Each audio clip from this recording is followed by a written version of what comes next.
एक नारी का 6 दोष हैं, 6 या 7, 6, हाँ 6 गुण है और 7 दोष है ना। 6 गुण है और 7 दोष है। 6 गुण क्या है? शब्द, रस, है ना, स्पर्श, गंध, ये क्या करती है? आकर्षित करते हैं, है ना, पुरुषों को। ये तो शास्त्र में भी है, जहाँ पे भी रहेंगे पुरुष और नारी एक दूसरे को आकर्षित करेगा ही करेगा, और उसे बचने की टेक्निक सिखाना है अभी आज, है ना। तो 6 गुण है जो आपको क्या है? आकर्षित करता है उसकी तरफ, और 7 दोष भी है माता जी के पास, वो भी सुनेंगे आज, है ना। तो इसीलिए पत्नी क्या है, पति क्या है, आजकल मार नहीं सकता पत्नी को, नहीं तो दे देगा जेल में ठोक के चौकी फिसवा देगा, है ना। इसलिए तो सरकार भी बोल रखा है क्या, लेडीज फास्ट कर रहा है या क्या कर रहा है उसको पता नहीं, है ना।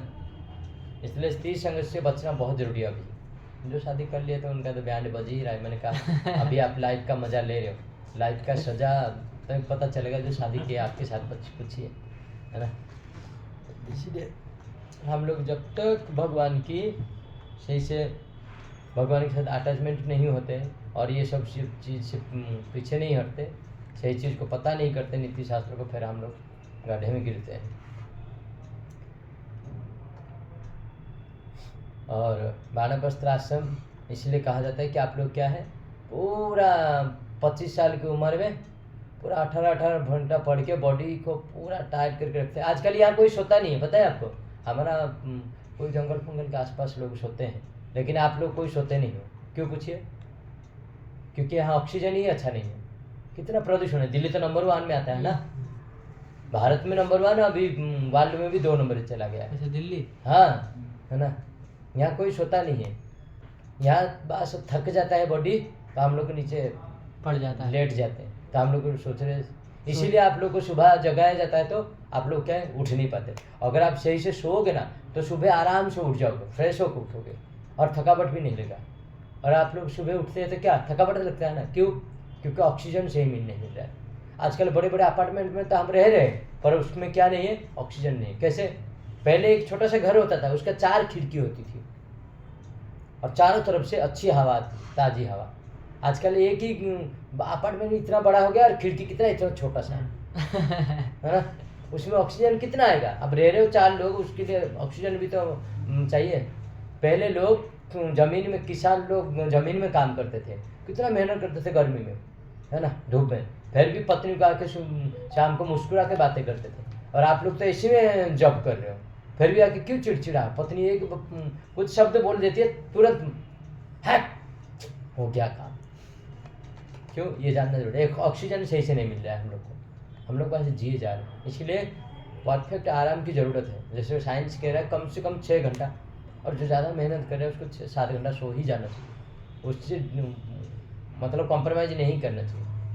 पर टाइम से सो, इसका मतलब नहीं कि मैं रात भर जॉब करूँगा, है ना, रात में सर्विस करूँगा और दिन में सोऊंगा। दिन सोने के लिए नहीं दिया गया है। इसलिए दिन का आप टेम्परेचर देखो, बॉडी हमेशा टेम्परेचर हाई रहती है ना।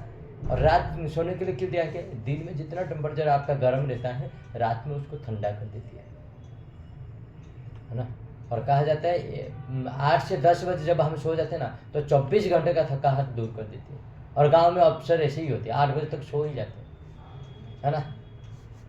पर हम लोग यहाँ सोते नहीं। और चलो अभी भी हम पुरी में जब रहते थे, मैं देखा हमारा मठ के सामने, मैं जो इस मठ में रहता था, माताएं 4 बजे उठ के गोबर का पानी छिड़क के, जो गौ माता का गोबर होती है ना, उसको अब पानी घोलते हैं और उसको छिड़का के फिर झाड़ू लगाते हैं। मैं कहा यार, मैं जॉब कर रहा था भाई, मैंने कहा अभी कौन उठ गया?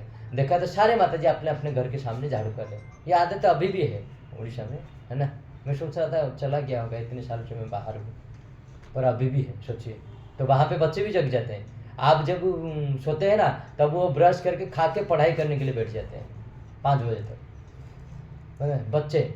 और बड़ों की बात तो ही छोड़ दीजिए, बड़े तो जितना आपके एज के होंगे वो सब नहा धो के जगन्नाथ की दर्शन करने के चले आते हैं 5 बजे तक, ऐसे होता है। इसीलिए सोना बहुत ज़रूरी है टाइम से, और उठना ज़रूरी है।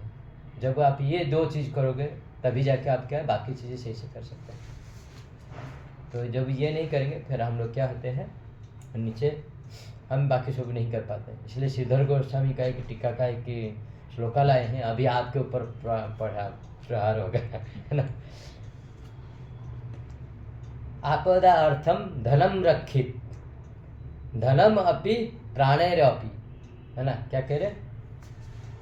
आपद अर्थात धनम रक्षित। आपद अर्थात मतलब विपद काल के लिए धन को रखना चाहिए। धन इतना भी नहीं कमाना चाहिए कि नींद ही हराम खराब हो जाए, है ना। तो आपद अर्थित धनम रखित, तो धनम को रखना चाहिए किस लिए? विपद काम के लिए, कि चलो भाई कुछ रख लिया, आगे कुछ मेरे कैरियर को, मुझे शादी करना है, या फिर मेरे शरीर के लिए, या फिर माँ बाप है उसके लिए थोड़ा सा रखना चाहिए। पर इतना धन में आसक्ति नहीं हो जाना चाहिए कि सब कुछ खराब ही हो जाए।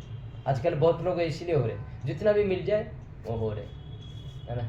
जैसे मैं आजकल हो रहा हूँ, क्या मेरा जितना भी भगवत गीता जा रहा है, मैं चाहता हूँ और भी चले जाए, ये अच्छा है, इससे भी आगे आएगा, है ना। पर धन को संचय करके रखने के लिए इतना ये नहीं होना, क्योंकि भगवान ने बनाए हैं, वो जितना चाहिए उतना आएगा उतना जाएगा, है ना। और इसीलिए क्या है, माता लोग को कभी भी, आजकल देख रहे हैं ना आप लोग कि पति पत्नी दोनों जॉब करते हैं। क्यों जॉब करते हैं दोनों पति पत्नी?